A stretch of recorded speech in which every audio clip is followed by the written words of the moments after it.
एक क्लाइंट का मैं आईटीआर फाइल कर रहा था। उसने मुझे बोला कि सर आप खुद बोलते हैं कि 40 लाख से ऊपर अगर मेरा टर्नओवर हो गया तो मुझे जीएसटी लेना पड़ेगा, और आप मेरी आईटीआर में 55 लाख रुपए की सेल दिखा रहे हैं। अब आप अपने बात से खुद ही कॉन्ट्राडिक्ट कर रहे हैं। मैंने बोला यार देखो, अगर आप पूरा टैक्स फ्री का बिजनेस कर रहे हो तो उस केस में आपको जीएसटी रजिस्ट्रेशन लेना कंपलसरी नहीं है।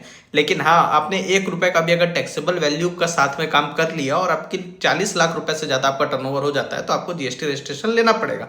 आपके केस में आप पूरे टैक्स फ्री आइटम में ही डील करते हो जिसके ऊपर जीएसटी एप्लीकेबल नहीं है, तो ऐसे में आपका जीएसटी लेना कंपलसरी नहीं है।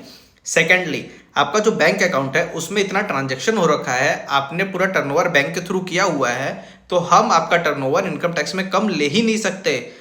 अगर आपके ऊपर जीएसटी एप्लीकेबल भी होगा और आपने रजिस्ट्रेशन नहीं भी लिया तो उस केस में ये जरूरी नहीं है कि हम आईटीआर में भी कम टर्नओवर दिखाएं।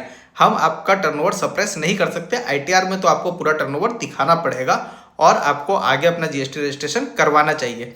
बाकी ऐसे ही टैक्स की ट्रू नॉलेज के लिए फॉलो करें फिन.नीरज को।